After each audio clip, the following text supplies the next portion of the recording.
Good evening, everyone. Thank you for joining Mount Olive Baptist Church Health Ministry for our webinar.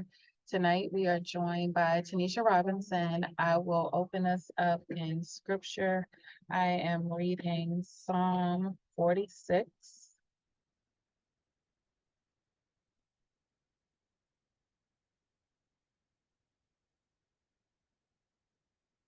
The NIV version. God is our refuge and strength, and ever-present help in trouble. Therefore, we will not fear, though the earth give way and the mountain fall into the heart of the sea, though its water roar and foam and the mountains quake with their surging. There is a river whose stream make glad the city of God, the holy place where the Most High dwells. God is within her. She will not fall. God will help her at the break of day. Nations are in uproar, kingdoms fall. He lifts his voice, the earth melts. The Lord Almighty is within us. The God of Jacob is our fortress. Come and see what the Lord has done. The desolation has brought on the earth. He makes the wars cease to the ends of the earth. He breaks the bow and shatters the spear. He burns the shields with fire. He says, "Be still and know that I am God. I will be exalted among the nations. I will be exalted in the earth. The Lord Almighty is within us. The God of Jacob is our fortress." May we bow. Dear Heavenly Father, thank you for loving us unconditionally. Thank you for allowing us to join tonight to receive this vital information. I pray that the information blesses and restores our spirit. Jesus, we ask that you continue to keep us safe and healthy. We ask that you continue to bless all of our brothers and sisters across this nation. In Jesus' name we pray. All right, Tanisha, you can go ahead and get started. Welcome. Thank you. So tonight's going to be a little more informal than some of the rest. So I don't have a wildly entertaining slideshow like I usually do. I do have a slideshow. It's just not wildly entertaining. It's just a regular amount of entertaining. And I figured it's just because of the nature of things, there's going to be some participation in terms of with the group. And I knew since this was going to be a specialized topic that might be a good space for this. So basically tonight's topic, it's a two-parter, and it's on clergy and church leaders. And the first part of it is going to be focused on burnout and self-care. And then the second part, which will be on Monday, is going to be focused on church burnout in terms of your congregation. So first, you got to take care of yourself. What do we all hear when we're on the airplanes? Put your own mask on first before you help anyone else. So that is going to be the order of operations for this presentation, is how to put your own mask on. And then the presentation for Monday will be helping others, essentially, and what to do, what that may look like. Just being somebody who is on the church board of directors at her church and is a youth leader and participates in her bell choir. I wear like 17 hats at my church now. 16-year-old me from the youth group would not like me because I told myself when I was 16 that I would not do this much. But times have changed and things are a little different. And during COVID, even my church lost a significant chunk of the congregation for a period of time. We got creative. We had our youth meetings over Zoom. We played a lot of Kahoot. We did a lot of Bible trivia and then just also general trivia. But it wasn't the same as having the youth group meetings, of course, in person. And it probably wasn't until another like year and some change that everybody kind of felt comfortable to just have them outside during the warmer months. And then with me also working in healthcare, I took a little longer to get out there because I just didn't want to get anyone sick from, where I was working. So I'm sure that some of you all can attest to that there was some of that with your church, and potentially that it took a little bit more to kind of pull people back in, get people to come back in person, or maybe they were beating the door down. I'm not sure. So does anyone want to share the experience in terms of, the pandemic and what that was like for the congregation and for you all as church leaders?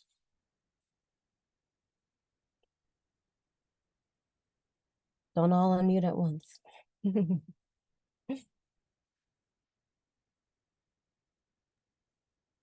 I think for us, it hit pretty quickly. Because from a health ministry standpoint, I remember that Saturday before the county actually shut us down, like we were making preparation to come in early to do hand sanitizer, different things. And then Fairfax County sent an alert, I think as late as like 10:30 p.m. saying no gatherings. But luckily, because we had started having other like women's groups on Zoom and different things, there was no delay in us having our first Sunday service the very next day online. So luckily that was not a disturbance for us, which was really good. But then as far as us getting back into the building, we actually did not have our first in-person service until September of 2022, where a lot of other congregations had already been in person a lot sooner. Did you all see a shift in your, oh, I think I see someone else talking that has the name MOBC is on there. I don't know if you know you're muted or if that's intentional. Maybe you're not talking to us. Did you all have any struggles with kind of getting the congregation back in, or do you feel like once you said doors are open, floodgates were also open? No, we did not have floodgates. What I have found, we have a good number that have come back, but many have not. And I think some of that because we're still online also. So people have gotten used to having their breakfast or watching the service in bed or, you know, just not wanting to dress to come back to church. So, and then during the time when we were out, we have our families, I mean, our church is broken down into families. So we have leaders just like our family is the Matthew family. So we were charged with, we've called before, but during the pandemic, we were supposed to call each month. First month, it went fine. And after that, some people seem to have gotten tired of us calling and we weren't getting answers on the phone. So some people we stayed in contact with and some we didn't. Some were glad to have us call and some didn't answer the call. So we didn't know how to accept that. But okay. What you meant was you're a social worker. That's what that was. Honorary social worker. Honorary social worker. Okay. But you know, those who've come back seem to be happy to be back. You know, it's nothing like being in the body. It's just nothing like it. The Zoom can't replace that. For me, it can, but for many people it can. But you know, that's a process too. All of it's a process. And health ministry opening up, she said, and coming back in, it was getting everything we need. Charmaine did a good job at that, at ordering the stuff that we needed. And then it's getting back in there and being there when the church opened and taking the temperatures. And some people can't do it every Sunday. So I find that I'm there every Sunday, but I would have been there every Sunday anyway. I go to church every Sunday. And a lot of people don't go to church every Sunday. So, and that's a process too.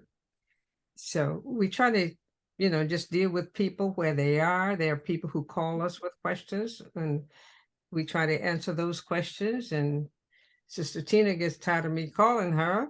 No, she doesn't. She really doesn't. And she's always pleasant when I call. I always love to hear from you. I know you do. So, but that's what I have found. Um, Okay. uh, no burnout, but I do I do several things. And Mhm.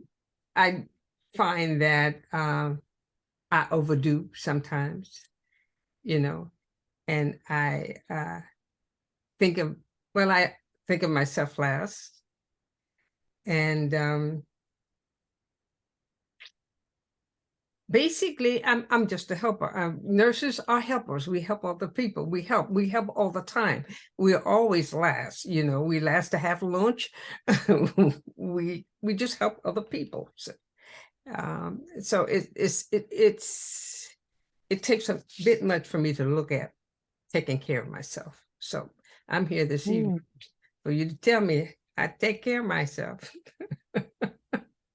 Okay, I was just thinking, I was like, this is a good lecture for you then. All right, I am going to share my screen.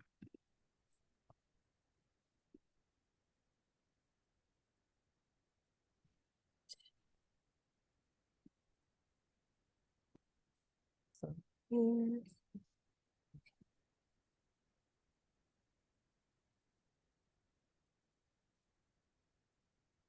All right, everyone can see my screen? Yes. Yes. Okay, wonderful. If I pause at any point in time, it's because the way that Zoom is on my screen, there's like a little sidebar, and if it's blocking something, I may move it over briefly so that I can read. So if I'm pausing, it's probably just that.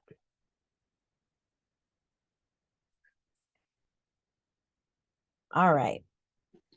So what is burnout? So we can see, my definitions here, but what does everybody understand about what burnout is? What do you all think burnout is?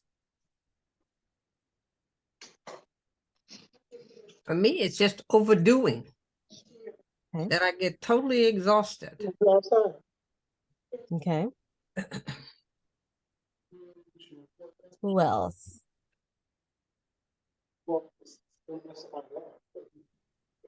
I think it is that last statement, just being overwhelmed. Okay. And then I think sometimes you get overwhelmed by the least little thing Mhm. will just cause you to spiral. I call it my wheels are coming off. Mhm. It's been, it was constantly flowing since at least this morning. Mine would be, this is Minister Colleen, mine would be mentally drained. It's not so much physically. I think mine is mentally. It's just like sometimes my mind become clogged. It's so much I'm doing.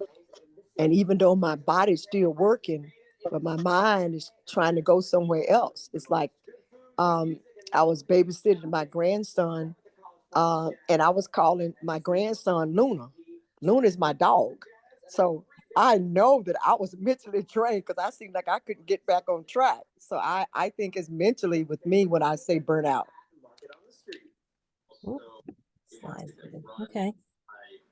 So essentially, burnout is a state of emotional, physical, and mental exhaustion. And you can have all three of those and they vary. So for some people, you may be more mentally exhausted and maybe just a little bit of emotionally exhausted. Some people may feel it physically in their bodies. So like their shoulders, if you tend to get a lot of tension in your shoulders or in other parts of your body. I know I have several patients who, when they get stressed or when they're burnt out, their shoulders go up like this and they don't even realize it until they start having neck pain or shoulder pain right along, the tops of their shoulders. I also see people get physical exhaustion from also like physical pain. That's either triggered by the stress or stress and burnout can lead to GI issues. And that can be physically exhausting, having to kind of constantly deal with that. Your stomach's always not feeling well, or you're in and out of the restroom, things like that. So stress and burnout can affect all areas. And I think a lot of people didn't always understand what that meant, and that you have to be able to manage your stress sometimes because it's invisible for most people. they don't get how it can affect other systems of your body. So I like to say that pretty much if you're experiencing burnout, you're probably experiencing all three of those things. And it's just different varying amounts for each person, depending on what you're doing, how much you're doing, and who you're doing it for. So, for example, if you are burnt out at your job, at some point, you notice it from a perspective of, you know, a job you once loved, do you still love it? Or do you dread going into work? Or do you have a very cynical view of the world when you go into work that you didn't have before? And sometimes being able to catch those things early can help you with either dealing with it better or managing it better, and then falling back in love with your job. But sometimes people don't realize it until it's too late. And then there is no going back. And now you do just need to kind of get a new job or find a new thing. So I would say like that affects your emotions because now you no longer love that place, or you don't love it as much as you used to. The physical exhaustion can also come in where you're like really, really tired. Like you're exhausted, you just want to sleep, you're always wanting to take a nap. Even if you get 8 hours in the night, you wake up and you're still physically exhausted. So that's where some of that can come in. Feeling overwhelmed, and like Charmaine said, feeling overwhelmed, and then even the smallest of tasks seem to be too much. And they pile up and pile up and pile up, and then now what? And this can be in settings that are both personal and professional. So it's not just being burnt out from work. There are plenty of patients that I've worked with. And even though, where I work is medical social work, when somebody's stressed out or needs to talk and they feel one ounce of wanting to talk to you, they'll tell you everything. But I have some people who have, parents, aging parents, or small children that have maybe special needs or some sort of a disability, and that's in their personal life, and you can get burnt out from that, which is why they try to advocate for more resources to help support these families on both ends of the spectrum. So feeling drained, feeling overwhelmed, and specifically being overwhelmed with things that would not normally overwhelm you can become more cumbersome than they normally are. All right. How do you know that you may be burning out or you are burned out? So there's a fine line usually that people can walk between being burned out and still being on the side where you are burning out. So there's a chance to catch you before you get to the other side. So some of the things that I tell patients that I work with to ask themselves when they're feeling burnt out or when they're starting to feel very stressed is, and I mentioned this before, have you become cynical or overly critical of things at work or even things at home? Do you tend to drag yourself to work or to certain activities or tasks? And then once you're there, you have trouble finding the motivation to even get those things started, and what you're doing. It's not like it's a new job and you're still training and figuring things out. Like, exactly what you're supposed to do, and you're just not doing it, or maybe you're taking longer than you normally would. Are you short-tempered or easily irritated with others, whether it be family, friends, coworkers, people that you're working with? Do you lack energy? You got 8 hours of sleep last night, but you're exhausted. You're on several cups of coffee or Red Bull or whatever to be able to just have enough energy to get through your day. Is it hard to concentrate? And not because you have ADHD, but because you don't really want to be there. And so you're trying to focus, but you're having a hard time doing that. When you do something well or do something right, and maybe your family member, loved one, supervisor offers you praise, no matter how big or small, do you seemingly not care about that praise? Whereas maybe before you did, you enjoyed that pat on the back. It boosted you to want to continue to do well or go above and beyond. Does that no longer matter? Think about that from that perspective. And that may also be another sign. Are you self-medicating? So using food, drugs, alcohol, or other vices to feel better in the moment. As we know, most of those things only help for in the moment. It's not a long-term thing.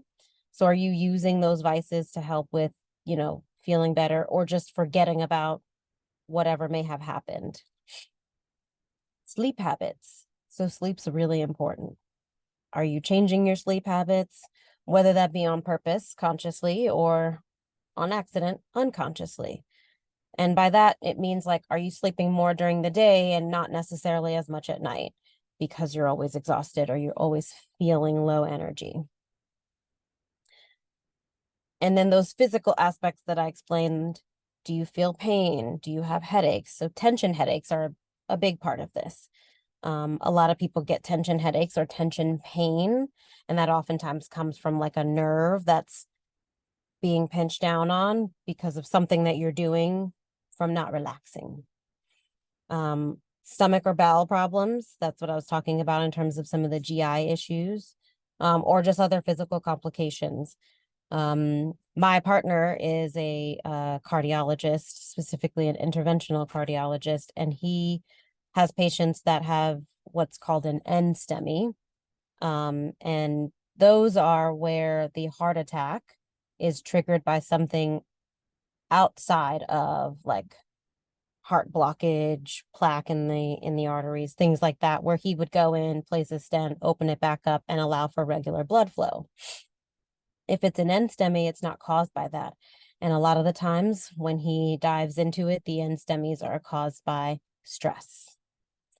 And then he'll put a consult in for me, and then I go see the patient. We both work in the same organization.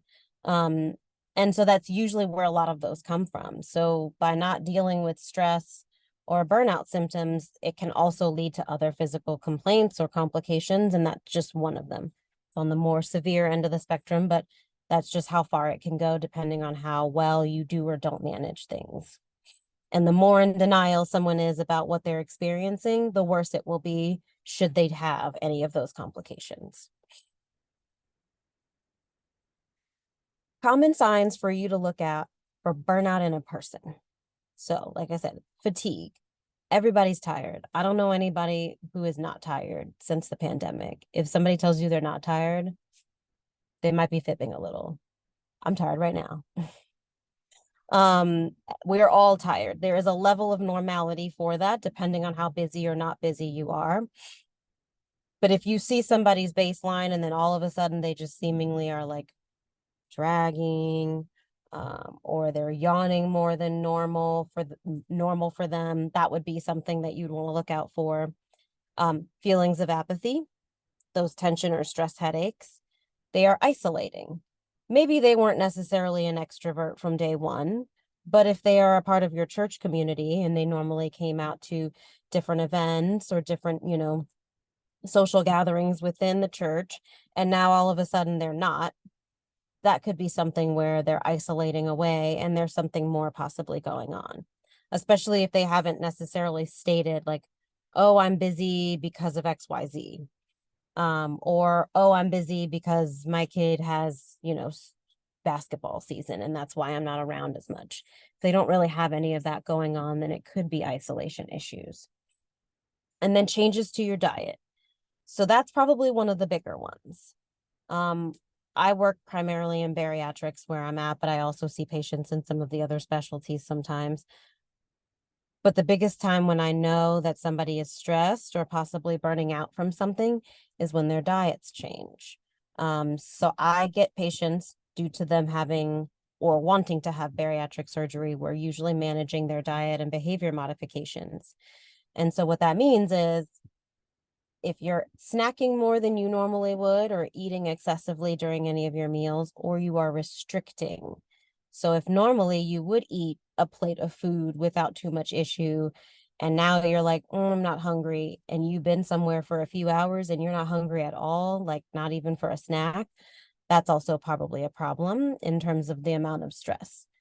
Generally, everybody has a different response to stress, but the two ends of the spectrum when it comes to eating is you're so stressed out that you don't eat at all and you tend to restrict, or you're so stressed out that that's all you do is eat. And so both of them are bad. Statistics. So burnout since the pandemic. 67% of workers, so this is across the board in the US, this isn't specific to one field, report that stress and burnout increased since the pandemic. I put some of the ideas of reasons that were listed, as well as just personal experience working in healthcare. A lot of it was isolation from others, like we only had our coworkers and not really anyone else. And then low staffing. So there was that period of the great resignation, is I guess what they're calling it. And that's where a lot of people were demanding better. They wanted a better work-life balance. They wanted, better opportunities within their place of work and their place of employment. And if they weren't getting it, they were willing to go and seek it elsewhere. And a lot of people saw people just leave in droves and go elsewhere. Now, I don't know where some of those people went because I feel like we had more coworkers in healthcare when I was working in the hospital setting, and they've all left, and I'm not sure where they went, but depending on where you work and the conditions, a lot of people left if they thought greener pastures were on the other side. And for a lot of people, there were greener pastures, and they do feel like they have a better sense of work-life balance. And so that burnout almost went away immediately. There's still that recovery period where you're kind of getting used to the fact that this is a better situation, and you become less and less anxious, or less and less having those symptoms of burnout, but it goes away when you are in a better situation.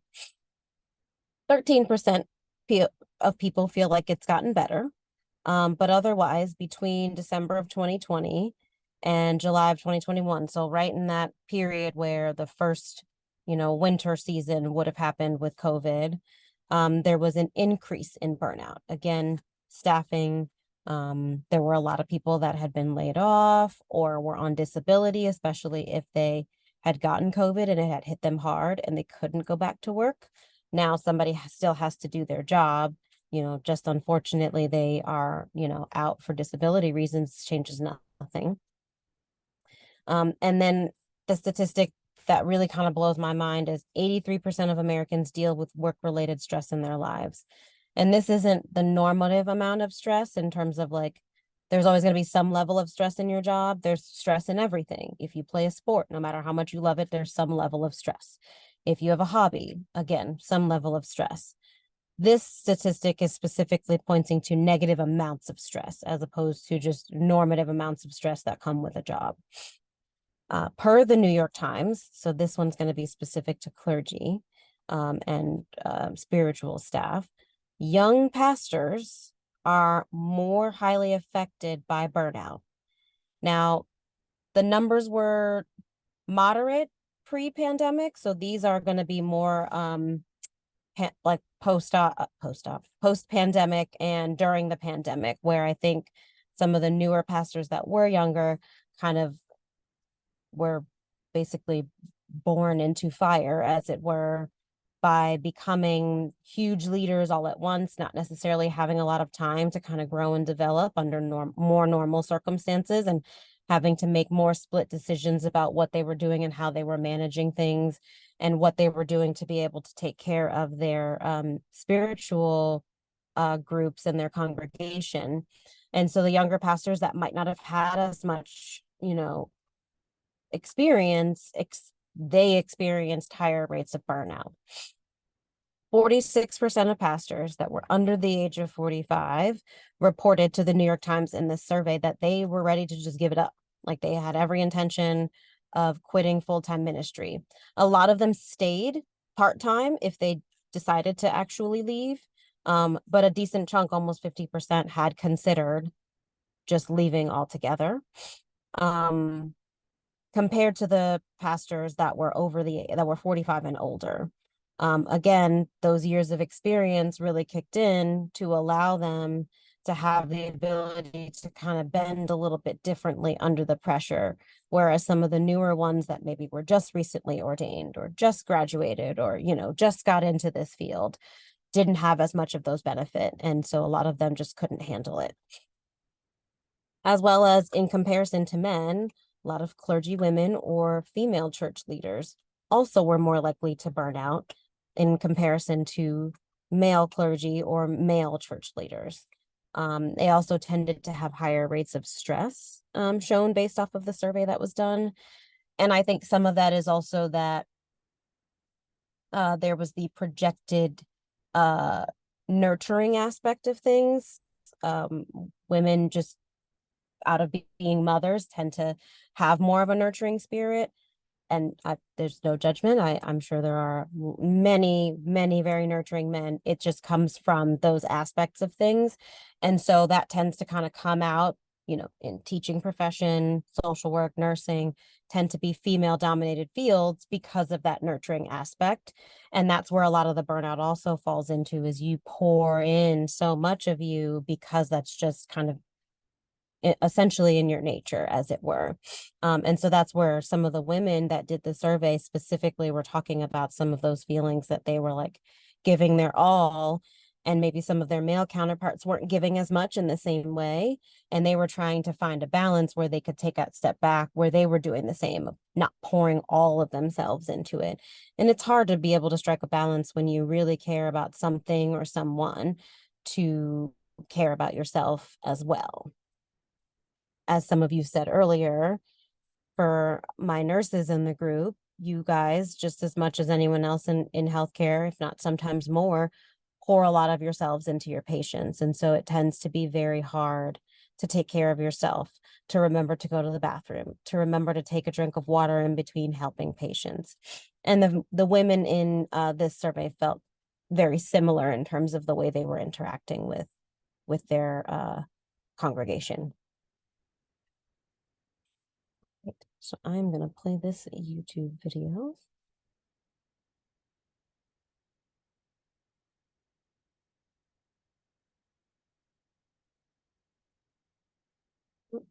I have it. Pull it up.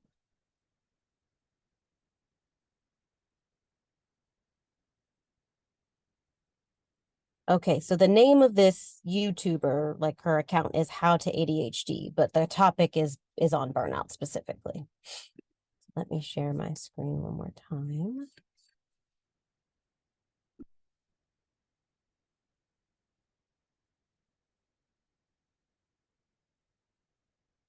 All right, can everyone see?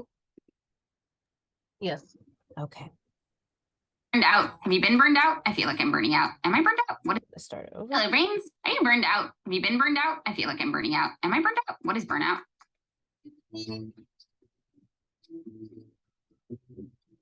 Burnout, noun, is a state of physical, mental, or emotional exhaustion. The term was coined in the 1970s by the American psychologist Herbert Freudenberger, who used it to describe the consequences of severe stress and high ideals in helping professions. Since then, the concept has expanded to include any profession. The main researchers who study burnout define it as a psychological syndrome emerging as a prolonged response to chronic interpersonal stressors on the job. That doesn't mean things outside work can't create a sense of physical, mental, or emotional exhaustion. But for the purposes of this video, I want to clarify what we know about burnout in terms of what most mental health professionals probably mean when they use the term, which is occupational burnout. Why? The ICD-11, which is a diagnostic manual, includes burnout specifically as a workplace phenomenon and defines it as a syndrome conceptualized as resulting from chronic workplace stress that has not been successfully managed. One of the brains explains it as soul-sucking emptiness and despair, where caring and passion for my work used to exist. A lack of joy in success and mounting dread of my failures. Exhaustion, apathy, and dread every time I think about work. Desire to curl up and never move, which is actually pretty accurate. According to ICD-11, occupational burnout isn't just about being tired. In fact, it's characterized by 3 dimensions: feelings of energy depletion or exhaustion, increased mental distance from one's job, or feelings of negativism or cynicism related to one's job, and reduced professional efficacy. While employees are often quick to blame themselves and may even try to hide the fact that they're struggling, the researchers who study burnout recognize that it's a systemic issue caused by a mismatch between people and their work. And they've identified 6 dimensions in which those mismatches tend to happen. Workload, too much work, not enough resources. Control, micromanagement, lack of influence, accountability without power. Reward, which means not enough pay or acknowledgement or satisfaction. Community, which can include isolation, conflict, disrespect. Fairness, including discrimination, favoritism, and values, things like ethical conflicts or meaningless tasks. A few mismatches are tolerable, but significant mismatches or mismatches in areas that are important to someone can lead to burnout. Addressing those mismatches can increase engagement, which is protective against burnout. Burnout disproportionately affects those with ADHD and other mental health conditions, including PTSD. And currently, most workplaces don't do a great job of preventing it. In fact, they may encourage employees to push through it, but doing so actually makes it worse. Even once the stressor is over, the damage is done and often long lasting. So burnout as a workplace phenomenon is a term we need to know and be able to talk about with our employers, employees, patients, and partners. Here are some helpful things to remember when talking about it. People don't burn out because they're weak. They burn out because of a mismatch between them and their work that they pushed through long enough trying to be good employees that their brains and or bodies have essentially gone on strike and refused to keep working under these conditions. So reversing burnout isn't something they can do on their own by taking a vacation. They and the organization have to address the mismatch. Someone with ADHD excitedly hyper-focusing on a project and then being exhausted and needing recovery time is not the same as burnout. That's just how our brains work, and trying to force somebody to work differently in order to prevent burnout can actually contribute to it. So can taking work off our plate that we feel effective at and find rewarding. Again, it's about the fit between people and their work. When addressing burnout, we can't forget to account for the people part. Burnout is something that should be tackled in collaboration. Finally, addressing burnout is good for everyone. If it's caught early and the mismatches are addressed, it can be easy to recover from. But chronic burnout can take months or even years to get back to where we can work effectively. Employers and employees have the same goal, for the employee to be able to work well and contribute. And we can't do that if we're burned out. I've linked to more information in the description below, and I'll be doing more episodes on this topic in the future. But in the meantime, let's start talking about it. This episode is sponsored by the Hero.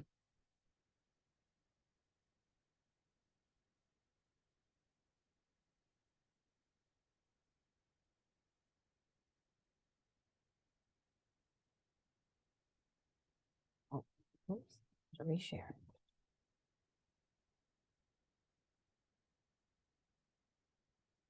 Okay. Okay.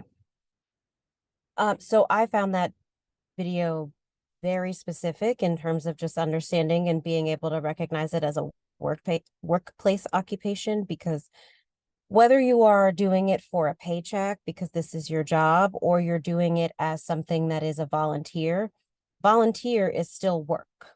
And it shouldn't be discounted as not work just because we're paying this person instead of that person to do something as part of contributing to an agency, a community, anything. Volunteering is just as important, and oftentimes it is taken advantage of by certain entities. And then that's why we have less volunteers, because nobody wants to come back if they feel like they're not appreciated or like they're not going to be taken care of. So I wanted to make sure that I shared that, because there are a lot of things that can be caught in terms of workplace understanding. And Charmaine, I'm happy to email you the link to that in case you want to share it with others. It'll also be obviously in the recording of this. But it is a really good way to kind of explain and understand what it looks like from a workplace perspective. And that includes all of my wonderful volunteers that are in this group and what you all do for your congregation and your church and things like that. So, ways to manage burnout symptoms. So, as we said in the video, taking time off does not fix things, but if you're doing it periodically from the start, it can help to alleviate it early on. But once you hit the point of burnout, taking a week off to go to Disney World does not fix it. In fact, it may make you contemplate not getting on the flight back home. But take a step back. Don't dive in too deep. Give yourself a chance to detach and try not to take things home with you. Almost near impossible in our society now that we have Zoom and things like that, where people can be home constantly for work, for appointments, for things like that. It can be hard to detach and not take things home with you and not be like, oh, just one more thing. I'll just do this really quickly. And then, a few hours later, and now you've worked extra, as opposed to closing the computer, being done, and moving on with something else. Talk to a therapist. We're lovely. We tend to be very helpful.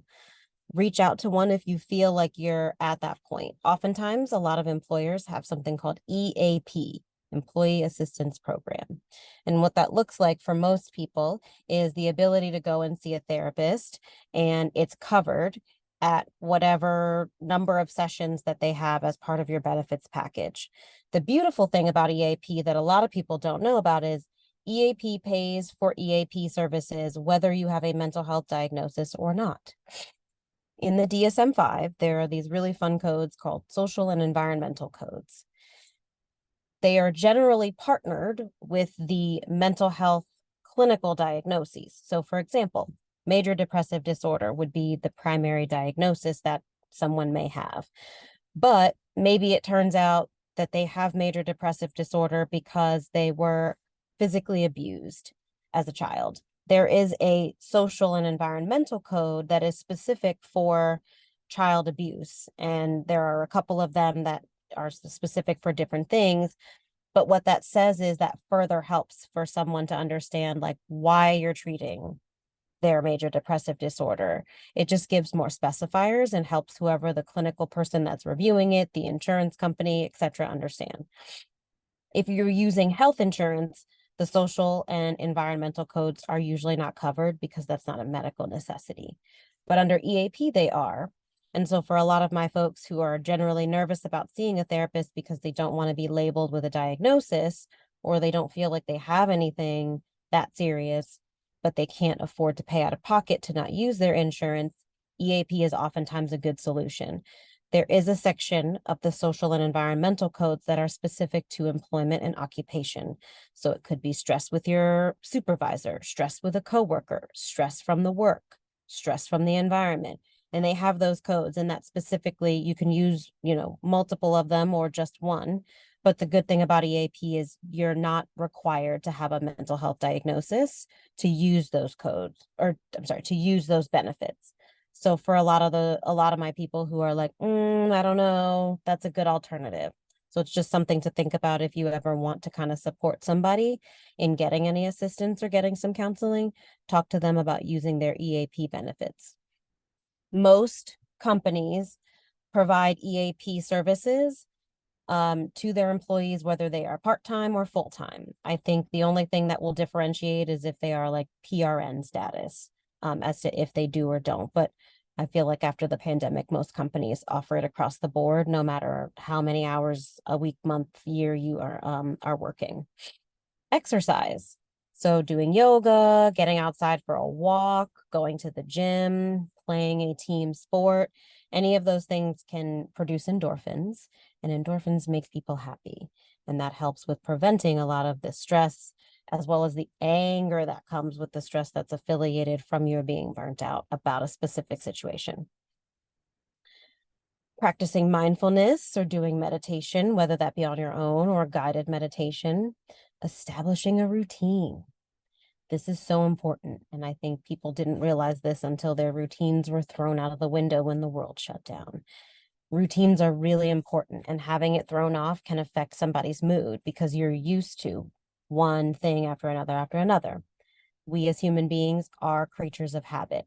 And so being able to stick to that is good. Once we get outside of our routine, it causes confusion and it can cause frustration because this was not the plan and now the plan's up in the air. So sticking to a routine is important.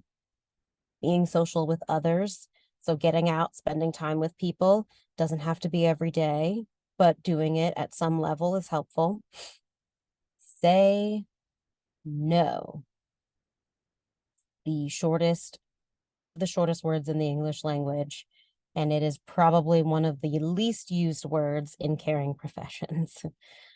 We say yes to everything. You probably haven't even asked me a question and I'd say yes to it. But that's part of the problem. We're so willing to make sure that others are okay that we don't take care of ourselves. It is okay to say no. In fact, I encourage it. Say no. And then we talked about the hobby, the sport or activity. And all of these are like ways to do it basically per the Cleveland Clinic. Changes in diet and exercise. So ways to also adjust kind of your mood, your anxiety and feelings that are around that. I looked up some, I already know some, but to have a resource to be able to follow back up with. The University of North Carolina, Chapel Hill reports that increasing minerals and vitamins such as magnesium, zinc, copper, vitamins A, B, and C in your diet, whether it's by eating more of the foods that are rich with these or by taking supplements of them, i.e. taking more than just your average multivitamin, if you take that and you're still feeling this, are really important. Fun fact, all of those things are also very good for supporting your immune system, which when you are stressed and burnt out, drops in its effectiveness. And that's why people who tend to be very stressed are also more likely to potentially get sick more often, whether that be with something as simple as a cold or being more vulnerable to things like influenza or COVID. When you're stressed, your immune system's down and you're exhausted, your body's not able to fight things off the same way that it used to. And also even things that are simple can also cause things that are simple, such as the cold, can cause even further damage and, feelings in terms of how fast you recover from the cold. Maybe before burnt out, when you were at a regular level of health with your immune system, you were able to get over the cold in like a week or two. But if you're really stressed, burnt out, tired, fatigued, it may take 2 to 4 weeks. You may have that lingering cough that everyone has after a cold longer than most or longer than normal. That's where having, immune support, which is what a lot of those things are, is important. I usually recommend to my patients that they get it in their diet before they take a bunch of supplements, because you don't also know how your body's going to respond to the supplements, but you'll know that your body's going to respond to, bell peppers because you've probably eaten those. So your body also absorbs things that come from food a lot better than that come from man-made supplements. So it's oftentimes better to try to get it in your diet. But if you're not getting enough of it in your diet, or for some reason your body's not absorbing it in food, that is where the supplements can help. Drink less caffeine, get more sleep. Don't have that second cup of coffee. Put that Red Bull down. Go take a nap. Go to bed earlier. All of those are things that can help. Caffeine helps for short bursts, but it is not good for long term. Eating foods that are nutrient dense, high fiber, and more unsaturated fats. So avocado toast, as wild a craze as it was amongst us millennials, we were kind of onto something, at least with the healthy aspects that come with avocados. So things like that, adding those and incorporating them, again, that increases some of those vitamins and minerals that I talked about in your diet in general. And drink lots of water. If you hate the taste of water, I am sorry. Try it out. There are different flavors, as it were, depending on what it is. There's a whole meme that makes fun of different brands of water, and depending on what you like, drink whatever works for you. And if nothing seemingly works for you, then try adding like Crystal Light to it so that you get a little bit of flavor. Put some fresh fruit in it so that that kind of naturally flavors it. And then just kind of continuously increase your water intake.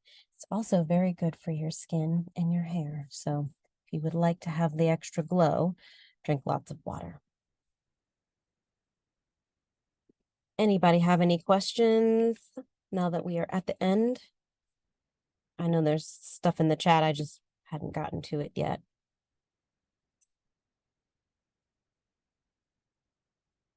You're on mute, Charmaine. Oh, okay. So I'm looking in the chat. Do people actually get sick from stress or burnout? Yes. From as simple as the common cold to as extreme as what I had said earlier with the NSTEMIs, in terms of the heart attacks that can come from I don't want to say medical things, but not traditional things like plaque in your heart or any cardiac issues. So that can be caused by stress and burnout. Mm-hmm. And then I think even the GI symptoms like irritable bowel syndrome. Yep. That's a big one. And irritable bowel syndrome can come not only from hereditary, where you just have it, but it can be formed because of stress and then not go away. And it just lays dormant and you have flare-ups, whether it's because you ate something that stressed your body out or you were physically experiencing stress. I have several patients with IBS and I don't know how they do it on a daily basis. Yeah.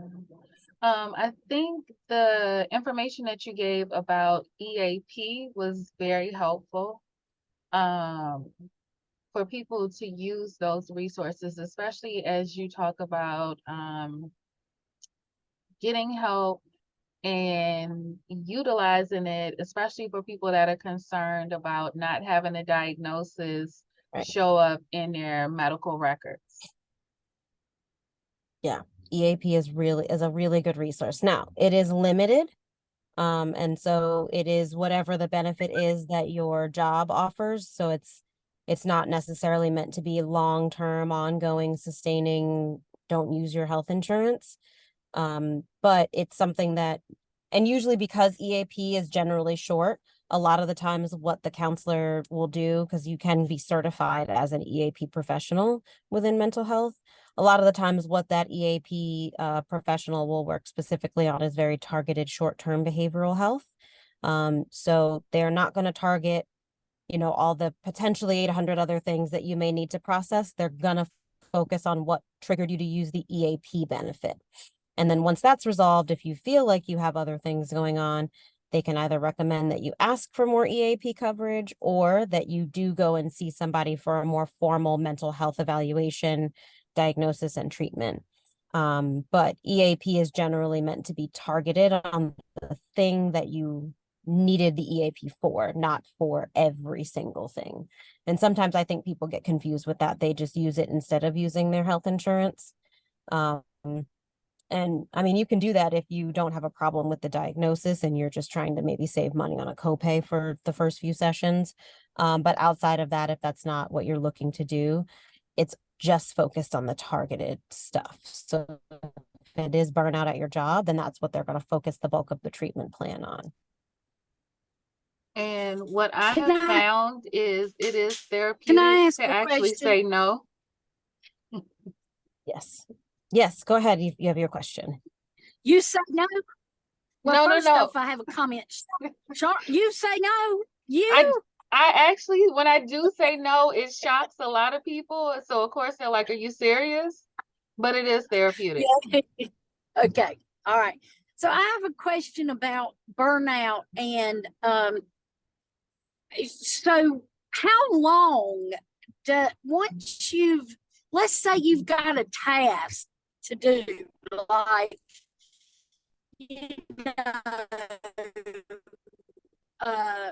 maybe you're finishing up school or something, and you are so burned out by the time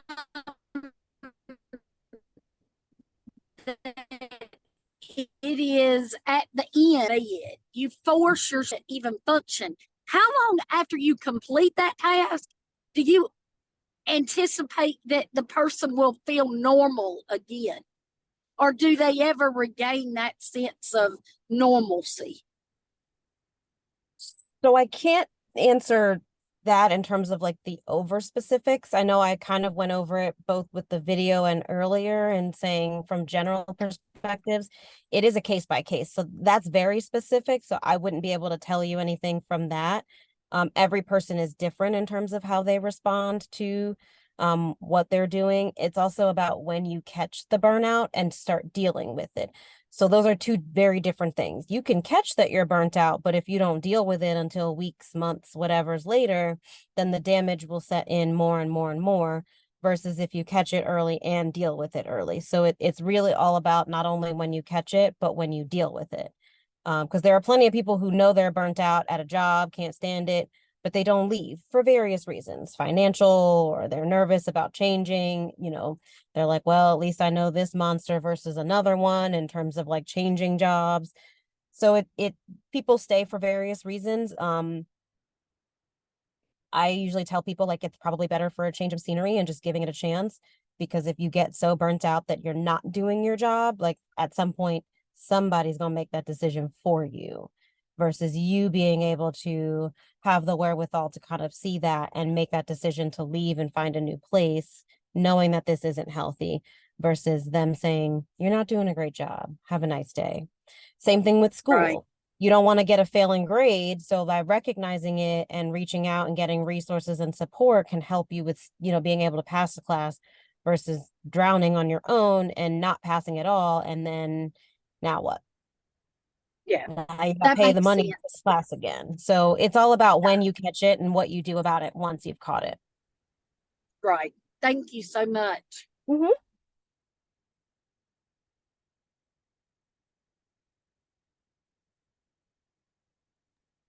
and I thought your video was very helpful. Sorry, I've got some. But you mentioned meditation and guided meditation. Is that something, because this is bringing the spiritual aspect into our lives and recognizing that we can be burned out. Trust me, my little church, man, when COVID hit, we just dispersed. That, I've got a guy that works for the fire department and is a paramedic, and he was like nobody around nobody. It was awful. And so anyway, it took us a long time to recover, and we still haven't. But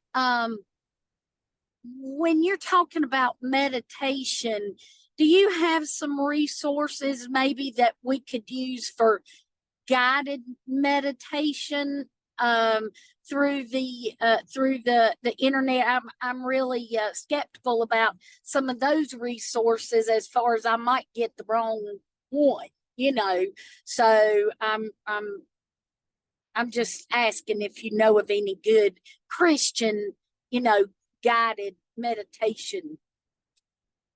So I don't know any Christian ones, and that's not because they're not out there. But in what I do, I am not a I don't do Christian counseling. I'm just a counselor that happens to be Christian.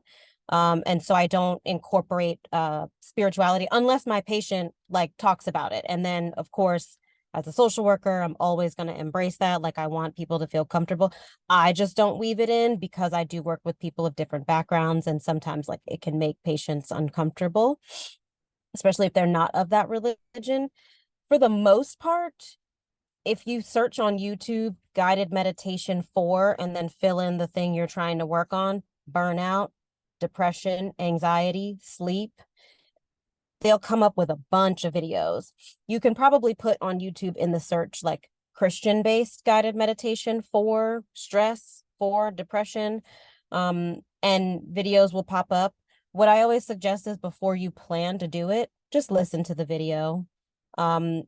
Because you want to make sure that it's going to be fitting for what you're needing it for, but also because you want to make sure you like the voice. A lot of people don't think that that's a factor, but if you find this person's voice annoying or funny, that's all you're going to think about while you're meditating. You're not going to be focused on actually listening to what they're telling you to do. You're going to be like, why does she sound so high pitched? Why does she talk like that? Why does he sound like that? That's all your brain's going to do. And then the video does nothing, or the audio does nothing. So I just tell people, before you plan to actually implement it, listen to a few videos by different people, because you also want to have a backup video. It's easy for us to, in the beginning, be very interested in one voice, but there are going to be days where your brain don't want to listen to them either. And you're going to need to have a backup person that basically tells your brain what to do. And because this is a new person, your brain will process it differently, versus you listening to the other person. And it's just like with anything else, take Claritin every single day for your allergies. Some days the pollen wins. Same here. You've listened to this person, every day, ritualistically, to do your meditation in the morning. And one day you just don't want to listen to her. You got to have a backup to be able to, have that other person that you can listen to that day until your brain decides that you're ready to listen to, whoever your initial person was. But I've never looked up anyone that's specific for Christianity, but I'm almost positive there is one that exists on YouTube, because there are hundreds of videos that are just audio based for guided meditation. The one disclaimer that I will say, because I don't want anybody being like Tanisha said, because she didn't, make sure that if you're listening to one for sleep, don't listen to it while you're operating heavy machinery or having plans to do anything where you could get hurt. The idea of guided meditation for sleep is you are supposed to be in bed, ready to go to sleep. If you're trying to test the video out and you're driving home and you're like, let me just listen to it, you may fall asleep. It has happened. So if it gets to a point where you're testing videos out, I wouldn't do it while you're driving, or cooking, operating any cleaning appliances, things like that, where you need to be able to focus and not like hyper listen to the video or audio. And then when you feel like you've listened to the video enough and you know how your body or brain will respond to it, that's when you can be like, okay, maybe I can listen to this while cooking and not burn the house down. Things like that. So just make sure that you're listening to it at an appropriate time.